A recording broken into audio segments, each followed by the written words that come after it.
يهده الله فلا مضل له ومن يضلل فلا هادي له وأشهد أن لا إله إلا الله وحده لا شريك له وأشهد أن محمدا عبده ورسوله يا أيها الذين آمنوا اتقوا الله حق تقاته ولا تموتن إلا وأنتم مسلمون يا أيها الناس اتقوا ربكم الذي خلقكم من نفس واحدة وخلق منها زوجها وبث منهما رجالا كثيرا ونساء واتقوا الله الذي تساءلون به والأرحام إن الله كان عليكم رقيبا يا أيها الذين آمنوا اتقوا الله وقولوا قولا سديدا يصلح لكم أعمالكم ويغفر لكم ذنوبكم ومن يطع الله ورسوله فقد فاز فوزا عظيما أما بعد فإن أصدق الحديث كتاب الله وخير الهدي هدي محمد صلى الله عليه وعلى آله وسلم وشر الأمور محدثاتها وكل محدثة بدعة وكل بدعة ضلالة وكل ضلالة في النار. Jemaah pengajian yang dimuliakan oleh Allah Subhanahu wa taala. Kita bersyukur kepada Allah Subhanahu wa taala atas berbagai nikmat darinya. Dan di saat ini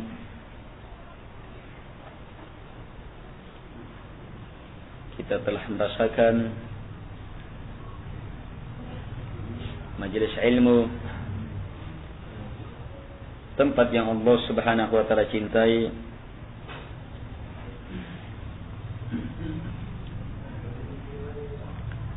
dan ini adalah nikmat yang sangat besar. Sering kami ingatkan diri kami dan kepada jamaah bahwa nikmat ini adalah nikmat yang merupakan sebab lepasnya kita dari laknat Allah Subhanahu wa taala di muka bumi. Di antara hadis yang dikuatkan oleh sebagian ulama, Rasulullah sallallahu alaihi wa ala alihi wasallam bersabda, "Ad-dunya mal'unah." Dunia itu terlaknat, wa mal'unatum ma fiha, dan terlaknat pula semua yang ada di dalamnya, illa dzikrullah wa ma wala, au alim au muta'allim, kecuali dzikrullah, mengingat Allah dan hal-hal yang semakna dengannya, yang mendukung kepadanya. Yang kedua, muta'allim, orang yang mempelajari agama Allah Subhanahu wa taala. Dan yang ketiga, alim, orang yang berilmu. Tiga ini kita dapatkan dalam majelis ilmu. Dalam majelis ilmu kita diingatkan Allah Subhanahu wa taala. Dengan ilmu kita mendapatkan ilmu yang dengannya semakin takut kepada Allah Subhanahu wa taala. Yang dengannya seseorang menjadi alim, dan tentunya melalui majelis ilmu seseorang akan menjadi muta'allim, para penuntut ilmu. Jadi dengan majelis ilmu kita mendapatkan sebab yang dengannya kita lepas dari laknat Allah Subhanahu wa taala di muka bumi. Dan ini terbukti. Iya, siapa yang mengenteng-entengkan majelis ilmu, menjauh dari majelis ilmu, apalagi setelah Allah beri nikmat dia berada dalam majelis ilmu kemudian menjauhinya, maka keberkatan hidupnya itu akan nampak. Kalau orang dilaknat berarti dijauhkan dari rahmat. Dilaknat artinya dijauhkan dari rahmat. Kalau dia menjauh dari majelis ilmu, berarti apa? Dia kehilangan satu sebab untuk selamat dari laknat. Sedikit banyaknya dia akan terkena sebab-sebab yang dengannya dia mendapatkan laknat. Karena itu akan berkurang kualitas hidupnya. Berkah yang Allah berikan kepadanya akan berkurang. Semangat hidupnya akan berkurang. Tujuan hidupnya akan melemah. Jalan-jalan dia di atas agama akan berkurang. Semangat dia untuk berjamaah akan berkurang. Demikian seterusnya. Tapi kapan seseorang terus-menerus berada dalam majelis ilmu, bahkan bertambah ilmunya dengan majelis ilmu, bertambah takutnya kepada Allah Subhanahu wa taala dengan majelis ilmu, bertambah cintanya kepada Allah Subhanahu wa taala dengan majelis ilmu, maka rahmat Allah Subhanahu wa taala akan semakin melingkup dia. Makanya Nabi sallallahu alaihi wasallam menegaskan di antara keutamaan yang akan diperoleh oleh orang yang berkumpul di rumah dari rumah-rumah Allah Subhanahu wa taala, yang dengannya dia akan mendapatkan yang di dalamnya dia mempelajari agama Allah Subhanahu wa taala. Nabi tegaskan wa ghasyiyatuhumur rahmah, rahmat Allah akan melingkup mereka. Alhamdulillah kita berada dalam majelis ilmu, dan saat ini kita masih membaca kitab yang sangat mulia, sangat mendalam, dan betul-betul ilmu yang terdapat dalam kitab ini sangat kita perlukan, tentang al-ubudiyah, penghambaan kepada Allah Subhanahu wa taala. Akhir pembahasan kita, beliau kembali mengungkap kesimpulan yang tidak asing lagi bagi kita, bahwa kapan di dalam hati bertambah cinta kepada Allah, maka pasti bertambah penghambaan kepadanya. Dan siapa yang bertambah penghambaannya kepada Allah Subhanahu wa taala, maka pasti bertambah cintanya kepada Allah Subhanahu wa taala. Dia akan semakin mengutamakan Allah Subhanahu wa taala dari yang lainnya. Kemudian di akhir pembahasan yang kita baca pada pertemuan yang lalu, beliau memberi ilmu yang merupakan termasuk ilmu yang paling penting dalam kitab ini. Ini termasuk ilmu yang paling penting dalam kitab ini, dan ilmu yang paling berharga dalam kitab ini.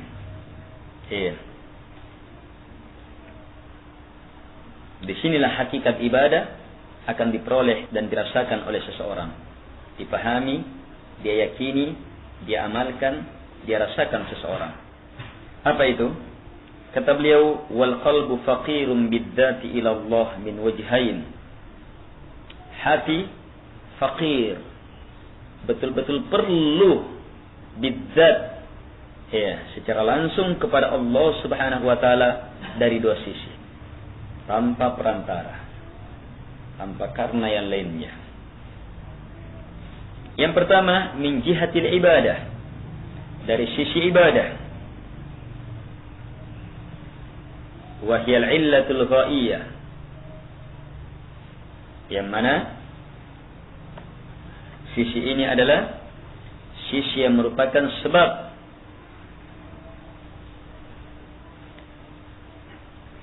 al-ghaiyah, puncak harapan, puncak tujuan, puncak cinta, puncak penghambaan. Dan sisi al-isti'anah wa tawakkul, sisi minta pertolongan dan bertawakal. Dan dia adalah al-illatul fa'ilah, sebab pelaku, laksana dari dua sisi ini. Saya titipkan PR ini ya kepada antum ya. Iya. Iya. Ada PR ini. Hah? PR apa? Iya. Kita jelaskan singkat dua ini. Iya. Dan bagaimana antum respon dalam kehidupan selanjutnya. Untuk selanjutnya ketika kita baca sudah ada. Iya. Sudah ada pengamalan, sudah ada arah-arah kepada ilmu itu. Sehingga kalau dibaca, nanti akan terarah kemana. Tapi kita baca, hanya ingat dua sisi. Sisi ibadah, dan ini puncak. Sebab puncak. Dan sisi minta bantuan dan ketawakalan. Dan ini sebab pelaksana. Fal qalbu la yasluhu wa la yuflihu wa la yaltad wa la yusar wa la yatib.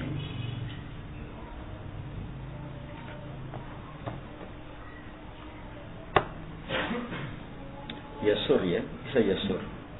Wa la yasur wa la yatib wa la yaskur wa la yatma'in illa bi ibadati rabbih wa hubbihi wal inabati ilayhi.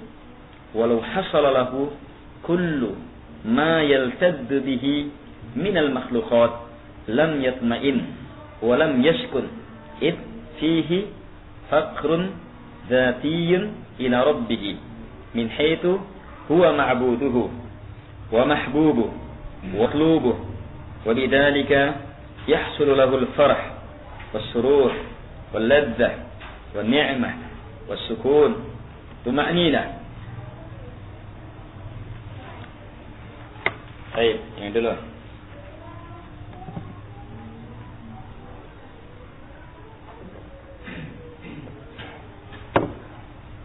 Lihat inti pembahasan kita, hati.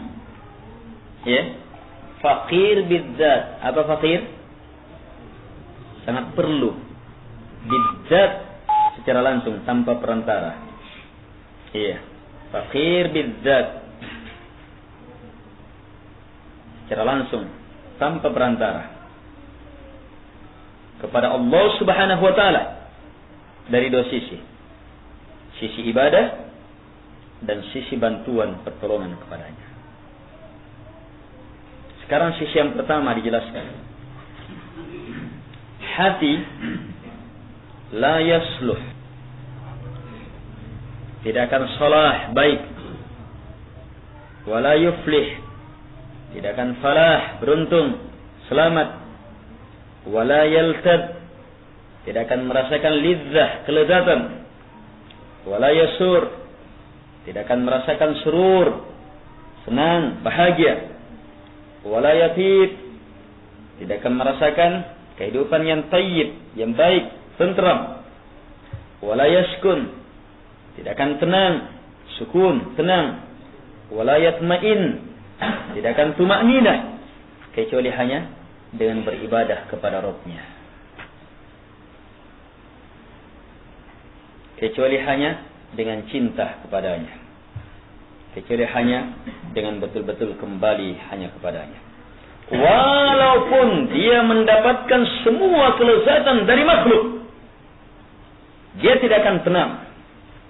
Dia tidak akan tentram. Iya. Tetap liar itu. Kalau kelezatan selain dari yang datang dari Allah Subhanahu wa taala. Tetap. Kenapa?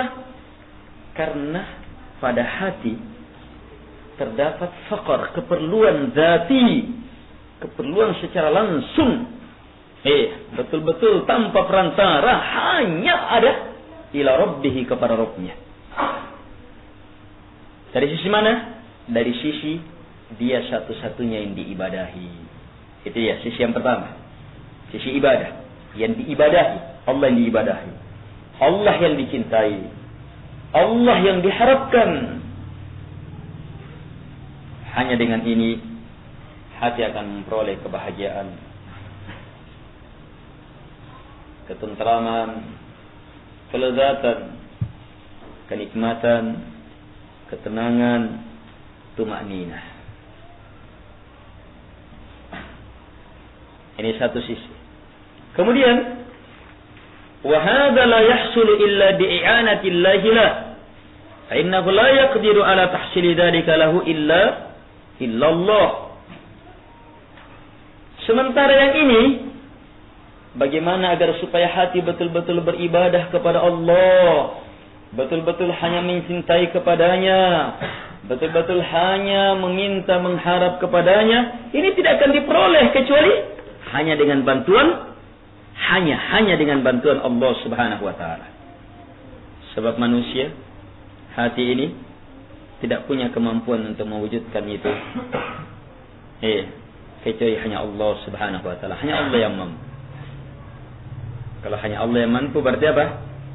Disitulah bisa dipahami fakrun dzati dari sisi isti'anah.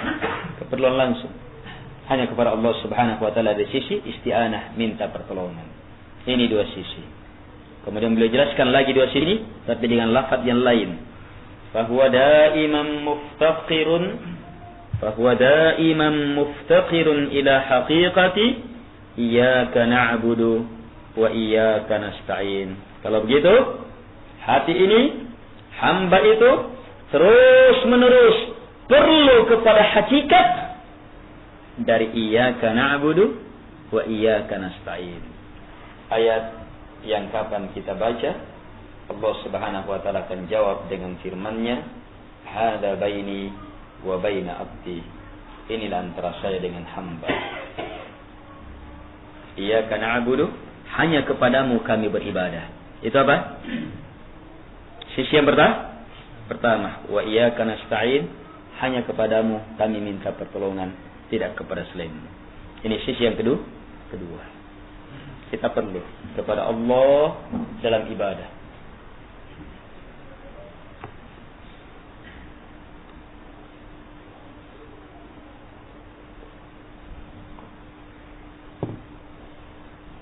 Siapapun jamaah yang mempunyai hati, itu pasti mencari. Hati itu mempunyai tuntutan, keinginan. Dia inginkan. Ada yang dia inginkan, ada yang dia suka. Yang jelas kapan bukan kepada Allah, selamanya hati tidak akan pernah mendapatkannya. Tidak akan pernah tenang, tidak akan pernah tentram, tidak akan pernah bahagia. Kalau begitu, kita memerlukan iyyaka na'budu. Hanya kepadamu ya Allah kami beribadah. So, ibadah landasannya apa? Dari kekuatan hati. Cinta kepadanya, mengharap hanya kepadanya, takut kepadanya, membesarkan, mengagungkannya. Jelas? Kemudian bersamaan itu,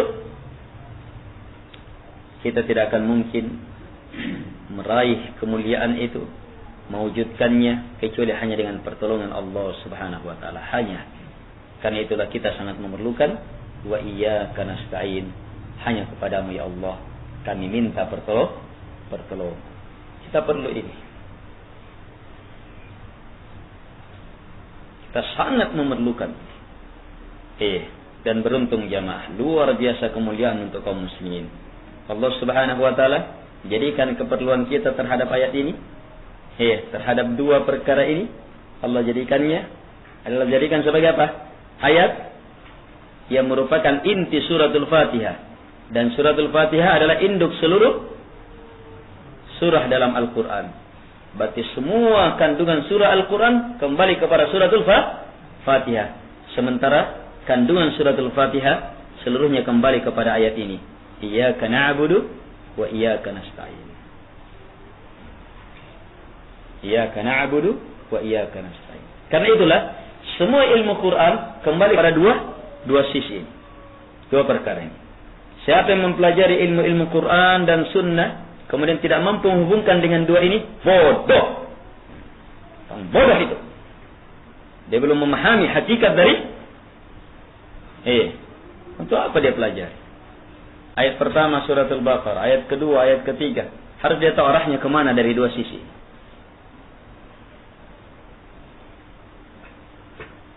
Kalau tidak berarti apa? Ilmu Qurannya tidak bersumber dari inti Quran.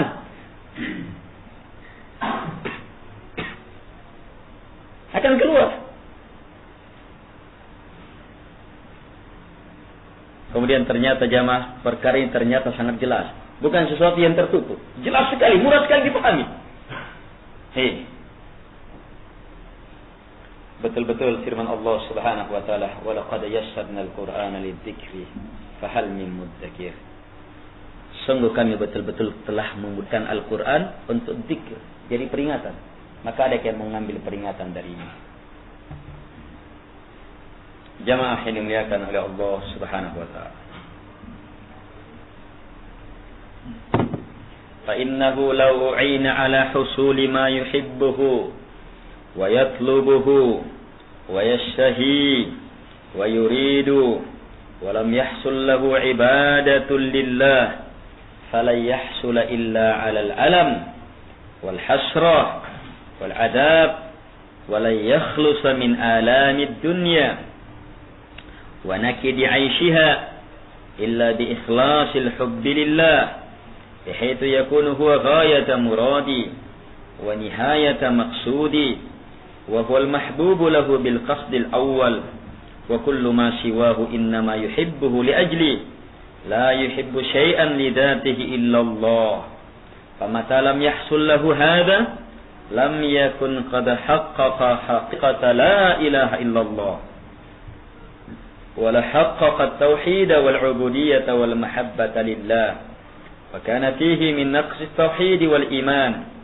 بل من الألم والحسرة والعذاب بحسب ذلك ولو سعى في هذا المطلوب ولم يكن مستعينا بالله متوكلا عليه مفتقرا إليه في حصوله لم يحصل له فإنه ما شاء كان وما لم يشاء لم يكن فهو مفتقر إلى الله من حيث هو المطلوب المحبوب المراد المعبود ومن حيث هو المسؤول والمستعان به والمتوكل عليه فهو إلهه لا إله له غيره فهو ربه وهو ربه لا رب له سواه.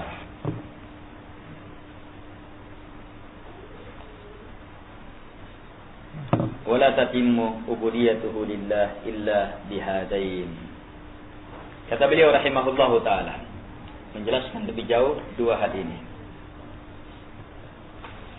Karena sungguh, kalau seandainya hamba dibantu, sekarang anggaplah terjadi yang kedua ya, dia dibantu oleh Allah, ditolong oleh Allah untuk mendapatkan apa yang dia sukai, apa yang dia minta, apa yang yastahi, yang merupakan kesenangannya, apa yang dia inginkan, sementara tidak terwujud ibadah kepada Allah. Keinginannya lain dia dapatkan, Allah bantu dapatkan apa yang dia inginkan, mobil, kendaraan, mobil kendaraan sama. Mobil, rumah, kedudukan, hasil usaha, kesehatan, wanita, macam-macam. Yang dia sukai, yang dia cintai. Anggap Allah bantu. Sisi yang kedua ada bantuan dari Allah. Allah bantu. Tetapi tidak ibadah kepada Allah. Maka apa kata Syekh? Selamanya, pertama Syekh mengatakan, dia tidak akan peroleh itu kecuali di atas kepedihan, di atas penyesalan, di atas siksaan. Dia tidak akan selamat pada siksaan kepedihan dunia, kepedihan kehidupan. Tidak. Itu jelas ya. Siapa yang tidak menegakkan ibadah kepada Allah, berarti apa? Dia tidak apa? Dia tidak rasakan puncak cinta. Dia hanya dapat apa? Cinta wanita dia rasakan, dia renggut. Cinta minuman, cinta makanan. Pokoknya menginginkan mau makan bakso. Apa? Pokoknya angan-angannya makanan ini. Soto maros. Bakso ini, pokoknya angan-angannya itu. Allah bantu dia. Pokoknya semua yang dia inginkan, tapi bukan cinta kepada Allah yang merupakan puncak cinta. Semua yang dia cintai dia kasih, tapi dia tidak dapatkan puncak cinta. Pasti apa yang dia dapat itu tidak akan dia peroleh. Kalaupun dia rasakan nikmatnya, dia pasti mendapatkan penyakit, sengsara, susah, penderitaan. Tidak boleh tidak. Pasti itu. Kita sering ungkap minimal ya, semua itu pasti dia lepas pada saat sakaratul maut datang. Ya kan? Dan begitu ngerinya dia melepas perkara itu sementara dia telah ikat dirinya di atasnya. Tidak selalu pada saat mau meninggal. Orang yang ditinggal, orang yang tiba-tiba dicopot dari jabatannya. Padahal berapa puluh juta untuk dapatkan itu. Berapa miliar dapatkan itu. Tapi tiba-tiba dicopot. Harus dilepas. Tiba-tiba dilepas. Gimana keadaannya? Tidak usah lalu yang seperti itu. Sekedar tidak masuk jadi calon saja sudah stres. Padahal baru mendaftar itu, ditolak oleh KPU.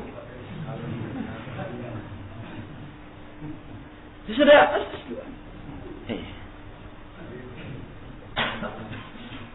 Kalau itu yang menjadian, pasti tidak akan merasakan kepedihan. Dan ini terbukti.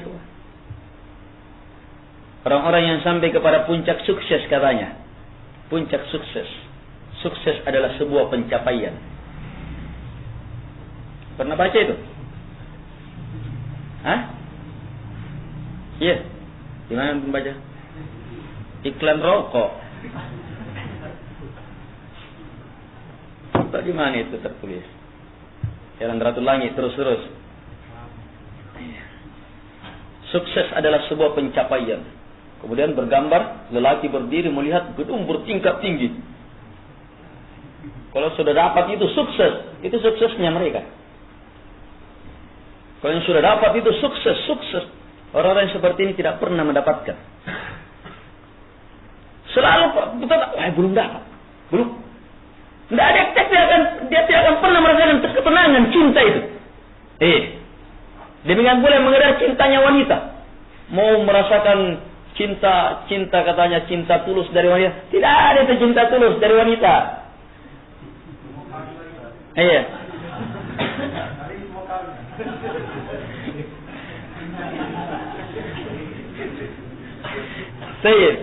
Tidak ada itu cinta tulus kecuali semua cinta itu nanti akan benar kalau dia diikutkan oleh puncak cinta itu. Cinta karena Allah Subhanahu wa ta'ala. Dia sudah rasakan puncak kepada Allah. Cinta hanya kepada Allah. Kemudian apa? Dia mencintai yang lainnya karena Allah. Di situ baru. Di situ akan baru dia rasakan. Walaupun Allah bantu, dia dapatkan pertolongan Allah yang kedua. Dia dapatkan. Ini ada orang dalam hal menginginkan apa yang dia inginkan. Ya Allah, betul-betul yakin tidak ada yang bisa menyelamatkan, tidak ada yang bisa memberi, tidak ada kecuali hanya kepada Allah. Mantap, wa iyyaka nasta'innya. Tetapi apa? Iyyaka budunya. Sebab apa? Yang diinginkan kepada Allah bukan apa? Bukan apa yang ada di sisi Allah Subhanahu wa taala, tetapi apa? Apa yang semata-mata sesuai dengan kesenangan hawa nafsunya. Kata Syekh, selamanya dia tidak akan selamat dari penderitaan, kepedihan dunia, kepedihan kehidupan ini, kecuali hanya dengan memurnikan cinta hanya kepada Allah. Bagaimana memurnikan cinta hanya kepada Allah? Di mana hanya dialah puncak keinginannya. Allah yang menjadi puncak keinginannya. Allah yang merupakan puncak maksudnya. Dialah yang paling dia cintai. Allah lah yang dimaksudkan pertama. Semua selain Allah dia tidak cintai kecuali karena dia, karena Allah. Tidak ada sesuatu pun yang dicintai lidatihi karena dia semata kecuali hanya Allah.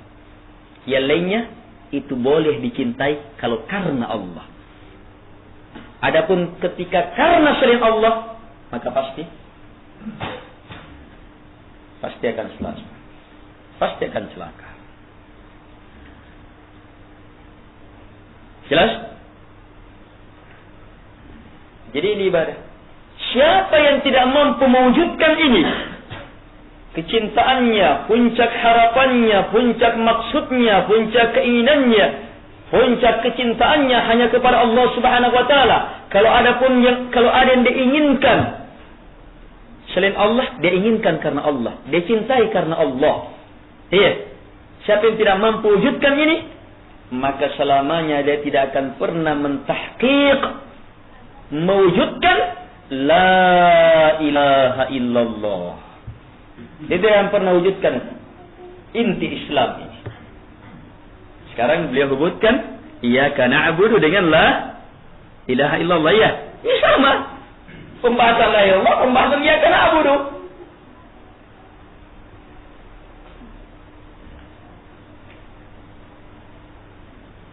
Dia tidak akan pernah mentahqiq la ilaha illallah.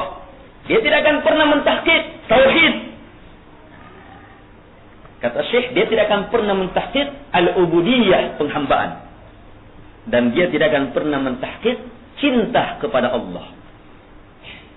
Sebab kalau hanya sekedar mencintai Allah, sementara bukan menjadi Allah dia cintai bukan yang tertinggi, bukan yang terbesar, bukan segalanya, bukan menjadi tujuan akhir.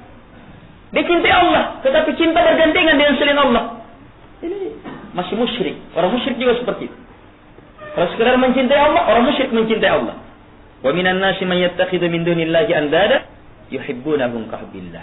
Di antara manusia ada yang mengambil andada, tandingan-tandingan selain Allah, berhala-berhala selain Allah. Bagaimana caranya? Yuhibbunahum ka hubbillah. Mereka mencintai tandingan-tandingan itu sama dengan cintanya kepada Allah. Apa selain Allah itu yang dicintai sama dengan Allah? Macam-macam. Bisa berhala, bisa bebatuan, bisa jimat-jimat, bisa pekerjaan, bisa wanita yang sudah lewat. Bisa kedudukan.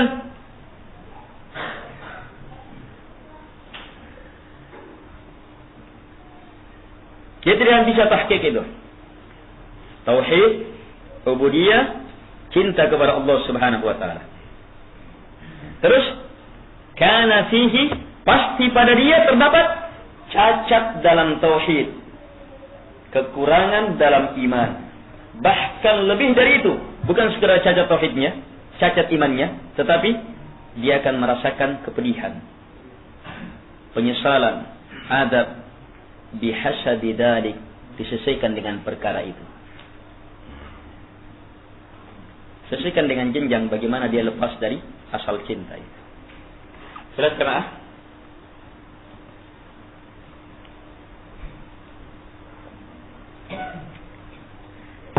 Sekarang kebalikannya.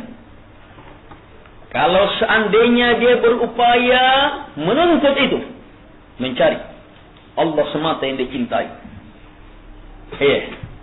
Dia sudah tahu. Ya karena abu dia mau terapkan. Ya karena abu dia mau tahqiq.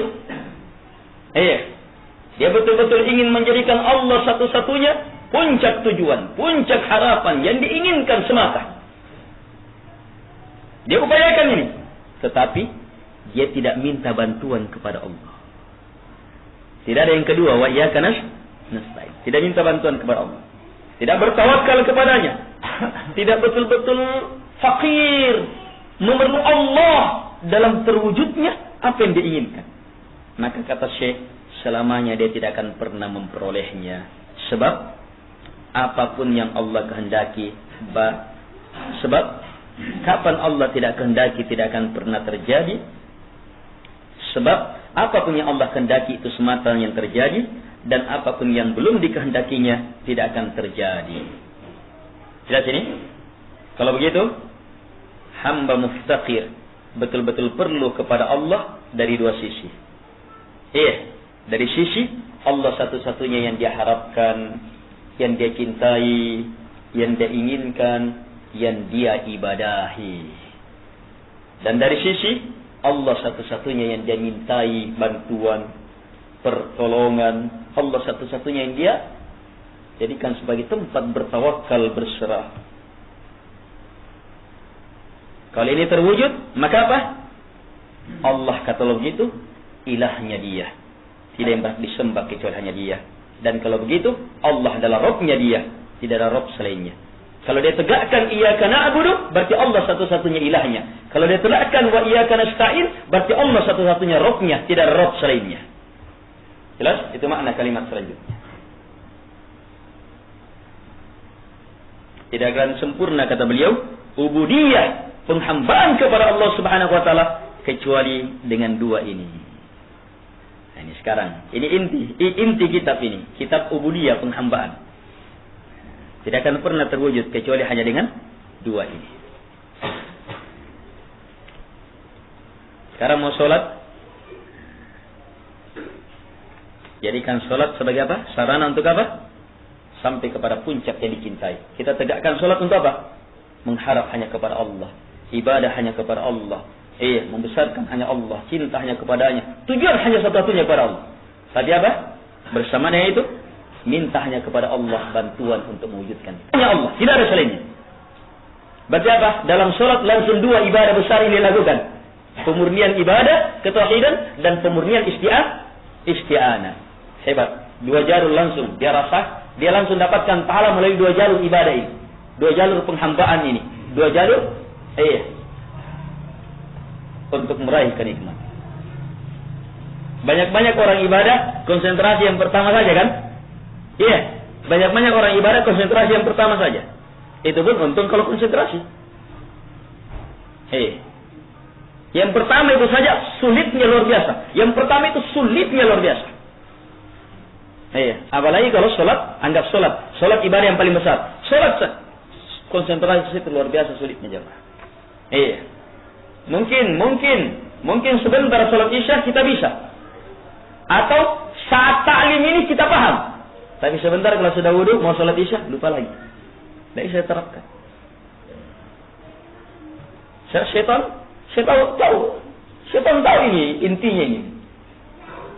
Syaitan tahu intinya ini. Kan itu dia tahu kemana apa yang harus dilupakan oleh manusia. Dia tahu yang mana inti yang harus dilupakan. Kalau itu dia tidak dapatkan, terserah apa yang dia mau pelajari, apa yang dia terserah. Dia mau lakukan ini, dia mau pahami itu, dia awalkan, terserah. Tapi kalau dua ini dia sudah hancurkan, kemanapun arahnya pasti rusak. Kalau dua ini dia sudah hancurkan.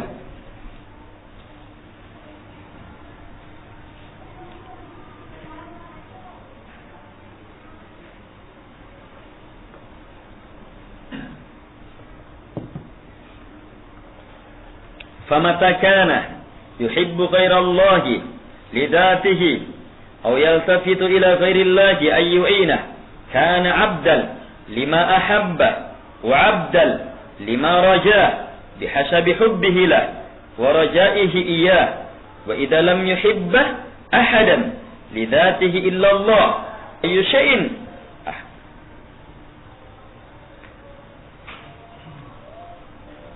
وأي شيء أحبه سواه فإنما أحبه له ولم يرج قط شيئا إلا الله وإذا فعل ما فعل من الأسباب أو حصل ما حصل منها كان مشاهدا أن الله هو الذي خلقها وقدرها وسخرها له وأن كل ما في السماوات والأرض فالله ربه ومليكه وخالقه ومسخره وهو مفتقر إليه كان قد حصل له min tamami ubudiyatihi lillahi bihasabi ma qusima lahu min dzalik.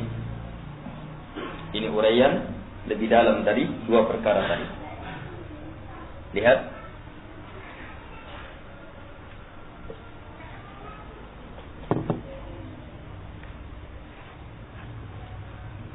Ubudiyah kepada Allah selamanya tidak akan pernah sempurna kecuali dengan dua ini.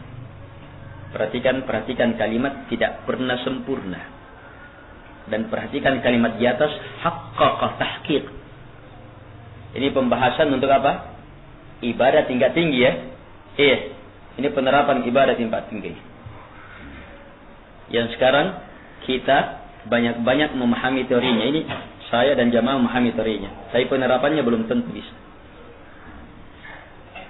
Tapi inilah ilmunya. Tidak akan sempurna penghambaan seseorang kepada Allah kecuali dengan dua ini.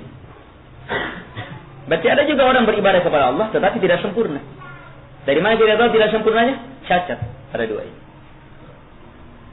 Dan cacatnya macam-macam. Ada cacat tidak mengeluarkan dari Islam, tapi ada cacat yang mengeluarkan dari Islam. Tergantung.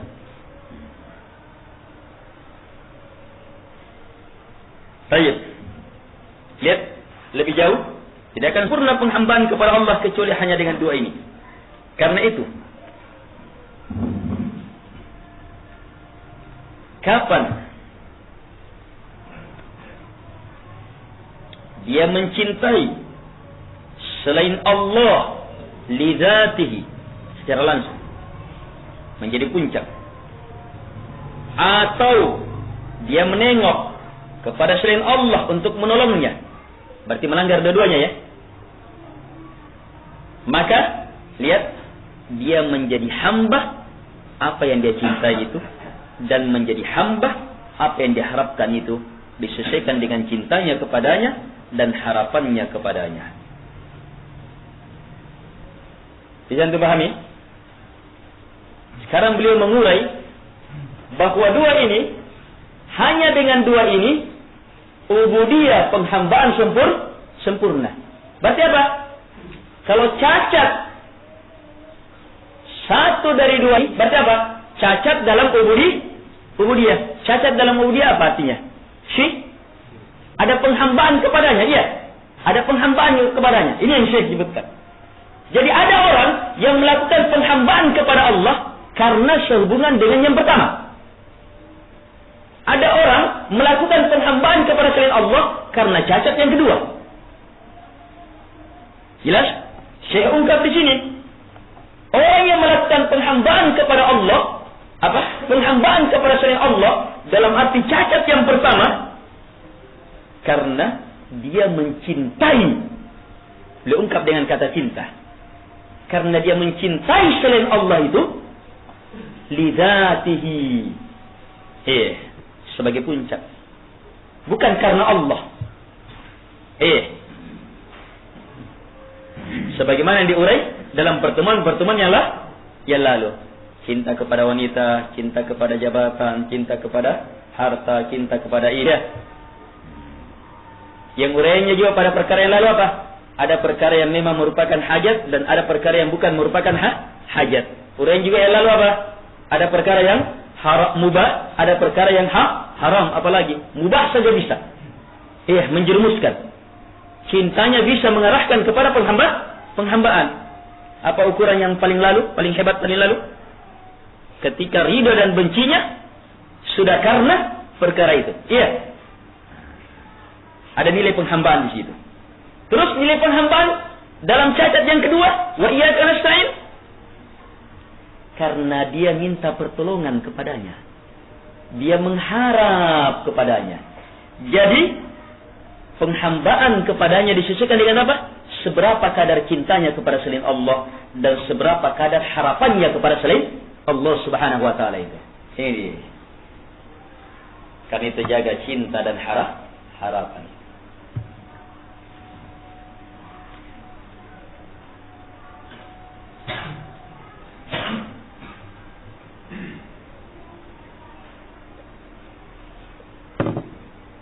Sekarang kebalikannya,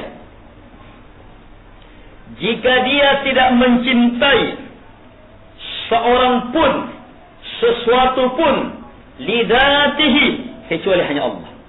Tidak ada kecuali hanya Allah lidzatihi. Kemudian tidak ada sesuatu pun yang dia cintai selain Allah kecuali hanya dia cintai karena Allah. Paham?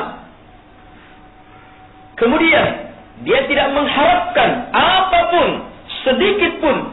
Dia tidak mengharapkan dalam kondisi apapun, berupa perkara apapun, kecuali hanya kepada Allah. Berarti sempurna yang pertama dan kedua. Itu pun untuk harapannya, dia tidak mengharapkan selama-lamanya sesuatu pun hanya kepada Allah. Jika dia melakukan, walaupun dia melakukan apa yang dia lakukan berupa sebab-sebab, harapannya tidak kepada sebab, tapi hanya kepada Allah. Walaupun dia telah memperoleh apa yang dia telah peroleh, dia tidak mengarahkan harapannya kepada keberhasilan itu.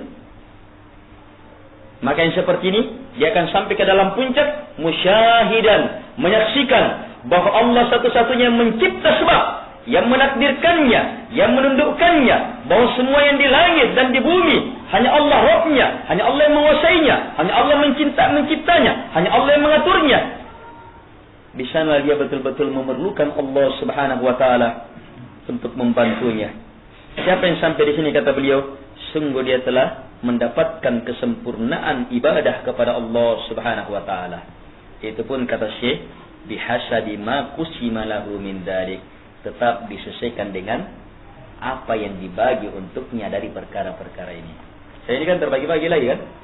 Dari sisi cinta, orang terbagi-bagi. Dari sisi harapan kepada Allah, orang terbagi-bagi. Iya. Dari sisi melihat sebab, orang terbagi-bagi. Kadang ada satu sebab dia yakini, ini Allah yang menentukan ini. Tapi ada satu sebab, terledor dia di situ. Hatinya mengarah kepada sebab, akhirnya mengharap kepada sebab. Berarti dia cacat ketika diperhadapkan dengan sebab itu. Dia tidak akan menengok sebab, hatinya tidak akan bersandar kepada sebab kalau wa iyyaka nasta'innya benar.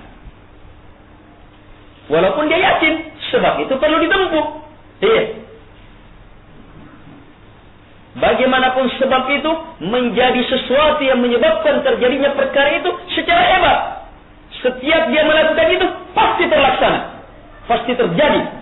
Setiap dia lakukan ini pasti terjadi. Berarti apa? Sebab yang paling hebat. Tetap hatinya tidak menengok ke situ. Harapannya tetap hanya kepada Allah Subhanahu wa taala, tidak kepada sebab. Kenapa? Sebab dia yakin semuanya sebab dan yang diakibatkan dicipta oleh Allah Subhanahu wa taala, dikuasai oleh Allah Subhanahu wa taala, diatur oleh Allah Subhanahu wa taala. Kalau begitu, wa iyyaka nasta'in, hanya kepadamu ya Allah kami minta pertolongan. Jelas? Apalagi kalau bukan sebab. Apalagi kalau bukan sebab. Karena itu syirik. Syirik kalau meyakini, sekedar meyakini sesuatu yang bukan sebab sebagai sebab. Dia bukan sebab, kemudian kita yakini sebagai sebab, itu syirik. Dan termasuk kesyirikan bersandar kepada sebab. Walaupun dia sebab. Sebab bersandar perkara hati, perkara ibadah hanya kepada Allah. Wa iyyaka nasta'in. Di situ dia letaknya, wa iyyaka nasta'in. Sekarang mulai terurah. Cermati kalimat-kalimat itu.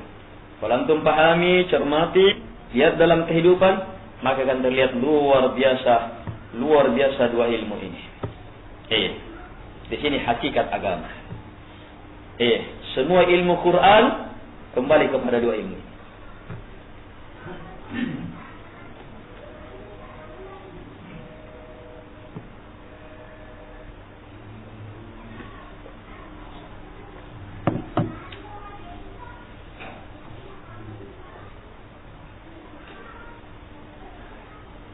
Baik, cukup dulu ya, kawan.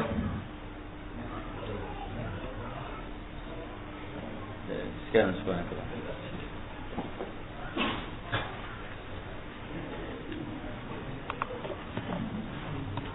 Pensil.